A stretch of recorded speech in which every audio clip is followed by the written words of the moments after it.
আজকের কথা নয়, সরাসরি কাজে চলে যাচ্ছি। প্রথমেই আমরা দেখে নেব যে ধরুন একটি সেলের মধ্যে আমাদের সবগুলো একই ডেটা এন্ট্রি করতে হয়। অনেক সময় দেখা যাচ্ছে যে মেডিকেল অ্যালাউন্স যতগুলো এমপ্লয়ি রয়েছে সবগুলো এমপ্লয়ির ক্ষেত্রে একই ডেটা এন্ট্রি করতে হবে। সেক্ষেত্রে আমরা যেটি করব যে সবগুলো সেল সিলেক্ট করে নিয়ে আমরা যে ডেটাটি সমস্ত সেলের জন্য এন্ট্রি করতে চাই সেক্ষেত্রে আমরা সেটি এখন টাইপ করব। সাপোজ আমরা 2000 লিখছি। 2000 লিখে এবার কিবোর্ড থেকে আমরা যদি কন্ট্রোল এন্টার প্রেস করি তাহলে লক্ষ্য করুন প্রত্যেকটা সেলের মধ্যে টাইপ হয়ে গেল। জাস্ট এই ট্রিক্সটি আমরা এখন অ্যাপ্লাই করব এখানে। অনেক সময় দেখা যায় এক্সেলে আমরা যখন কোনো প্র্যাকটিস করি, আমরা প্র্যাকটিস করার সময় অনেক সময় অনেকগুলো ডেটা ইনপুট করতে হয়, যেটি আমাদের কাছে অনেকটা ক্লান্তিকর এবং বিরক্তিকর। তা আমরা অনেক সময় সেজন্য আমরা বিভিন্ন প্র্যাকটিস ফাইল চেয়ে থাকি। তো এজন্য আমরা যেটি করতে পারি যে আমাদের এতগুলো ডেটা এন্ট্রি করার সময় আমরা খুব দ্রুত এড়াতে পারি। যেমন ধরুন এখানে একটি বিভিন্ন বিষয়ের মার্ক দেওয়া রয়েছে। তা আমরা যদি মনে করি যে এখানে আমরা র্যান্ডাম কিছু ডাটা এন্ট্রি করব 25 থেকে 100 পর্যন্ত এই ডেটাগুলো আমরা এন্ট্রি করতে চাই। তো সেক্ষেত্রে আমরা যতগুলো সেলের মধ্যে ডেটাগুলো এন্ট্রি করব সেগুলোকে সিলেক্ট করে নেব। সিলেক্ট করে নেওয়ার পর এখানে আমরা ইকুয়াল দিয়ে এখানে র্যান্ড বিটুইন একটা যে ফাংশন রয়েছে সেটি ব্যবহার করব। তো এখানে আমরা দেব যেটি হচ্ছে শুরু কোথার থেকে হবে। আমরা চাচ্ছি 25 থেকে আমাদের শুরু হবে এবং শেষ হবে 100 এর মধ্যে। এখন ব্র্যাকেটটি ক্লোজ করে এখন যদি আমরা কিবোর্ড থেকে জাস্ট কন্ট্রোল এন্টার প্রেস করি, লক্ষ্য করুন প্রত্যেকটি সেলের মধ্যে একটা র্যান্ডাম 25 থেকে 25-এর মধ্যে একটা ডেটা এন্ট্রি হয়ে গেছে। তবে এক্ষেত্রে যে ব্যাপারটি ঘটবে, যেমন আমরা যে কোনো অপারেশন যদি চালাই, যে কোনো কাজ, সাপোজ আমরা যদি কোনো একটা সেলের মধ্যে কোনো একটা যোগ করলাম, কোনো একটা সেলের মধ্যে কোনো একটা অপারেশন চালালাম, সাপোজ এই দুটো সেলের মধ্যে আমরা যোগ করলাম, তাহলে এরকম কিন্তু প্রত্যেকটা ইভেন্টে লক্ষ্য করুন এখানে কিন্তু ডেটাগুলো চেঞ্জ হয়ে যাচ্ছে। তো এখন আমরা যদি মনে করি যে এই ডেটাগুলো এরকম করে চেঞ্জ হবে না, ফিক্স থাকবে, যেগুলো আমরা টাইপ করেছি সেগুলোই ফিক্স থাকবে, সেক্ষেত্রে আমরা যেটি করতে পারি যে আমরা সিলেকশন করে এবার কিবোর্ড থেকে কন্ট্রোল সি প্রেস করলাম এবং কন্ট্রোল সি প্রেস করে আমরা এখান থেকে আমরা ভ্যালুস এভাবে প্রেস করে দেবো।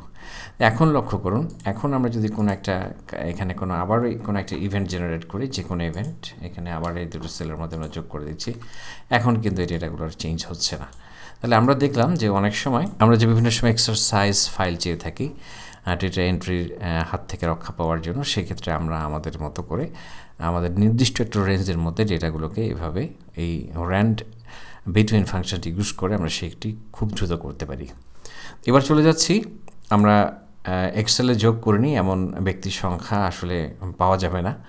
তো সেজন্য প্রথমে আমরা যদি মনে করি যে এখানে এই সেলগুলো যোগ করতে হবে, জাস্ট কিবোর্ড থেকে আমরা অল্টার প্রেস করলে দেখুন অটোমেটিকলি সিলেক্ট হয়ে গেছে এবং এন্টার প্রেস করলে এখানে সবগুলো টোটাল চলে এসেছে। ঠিক একইভাবে এখানেও যদি আমরা কিবোর্ড থেকে জাস্ট অল্টার প্লাস প্রেস করি তাহলে দেখুন অটোমেটিকলি কিন্তু এখানে অনেক দ্রুত আমরা যোগফল করতে পারছি। এবং মজার বিষয় হচ্ছে যে আমরা যদি মনে করি যে এই টোটাল যে সেলের ভ্যালুগুলো রয়েছে এগুলো এখানে রো ওয়াইজ এখানে টোটাল করবে এবং এগুলো সবগুলোর টোটাল করবে, সেক্ষেত্রেও কিন্তু আমরা কন্ট্রোল প্লাস ক্লিক করে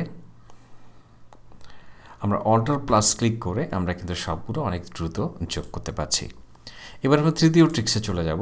অনেক সময় এরকম হয় যে একটা সেলের মধ্যে আমরা হয়তো এখানে আমরা গ্রেড পয়েন্ট ক্যালকুলেশন করতে চেয়েছি এবং এখানে আমরা লেটার গ্রেড দিতে চেয়েছিলাম, কিন্তু আমরা এখানে লিখেছি ঠিকই, কিন্তু হয়তো দেখা যাচ্ছে যে এখানে আমাদের গ্রেড পয়েন্টের জায়গায় লেটার গ্রেড হয়ে গেছে, ক্যালকুলেশন হয়ে গেছে এবং লেটার গ্রেডের জায়গায় আমাদের গ্রেড পয়েন্ট ক্যালকুলেশন হয়ে গেছে। তো অনেকেই হয়তো বলবেন যে এখন এটাকে তো এলজি করে দিলেই হয়, এটাকে এখন টাইপ করে জিপি করে দিলেই তো খুব দ্রুত সমস্যার সমাধান হয়ে যাচ্ছে। কিন্তু না, আমরা চাচ্ছি যে আসলে এখানে গ্রেড পয়েন্টই থাকবে এবং এখানে লেটার গ্রেডই থাকবে। তাহলে আমরা কি করতে পারি, আমরা যদি এই সেলগুলোকে এখন যদি কোথাও কাট করে তারপর এখানে পেস্ট করি এবং তারপর যদি এখানে আমরা এটাকে নিয়ে আসি, তাহলে দেখুন এখন কিন্তু অনেক ঝামেলা করবে এখানে, তাই না? এখানে আমরা যদি এখন এটাকে এখানে দিই তাহলে অনেক ঝামেলা করে কাজটি আমাদের করতে হচ্ছে। তো আমরা এই কাজটি অনেক দ্রুত করে ফেলবো। দেখুন যে এখন আমরা এখানে রাখছি। তো এখানে জাস্ট এটাকে আমরা সিলেক্ট করে নিলাম। সিলেক্ট করে নেওয়ার পর কিবোর্ড থেকে কন্ট্রোল এক্সপ্রেস করব এবং যেখানে আমরা এটাকে এক্সচেঞ্জ করব সেখানে এটাকে সিলেক্ট করে জাস্ট কিবোর্ড থেকে কন্ট্রোল শিফট এবং প্লাস, দেখুন ম্যাজিক। তাহলে কিন্তু খুব দ্রুত একদম সূত্র সহ এক্সচেঞ্জ হয়ে গেছে। তো আশা করছি টিউটোরিয়ালটি আপনাদের অনেক ভালো লেগেছে এবং এই ট্রিক্সগুলো আপনাদের দৈনন্দিন জীবনে অনেক বেশি হেল্পফুল হবে, অনেক বেশি কাজে দেবে। টিউটোরিয়ালটি ভালো লেগে থাকলে অবশ্যই লাইক এবং কমেন্ট করে উৎসাহিত করবেন এবং পরবর্তী ভিডিও দেখার আমন্ত্রণ জানিয়ে এই পর্ব এখানে শেষ করছি। আল্লাহ হাফেজ।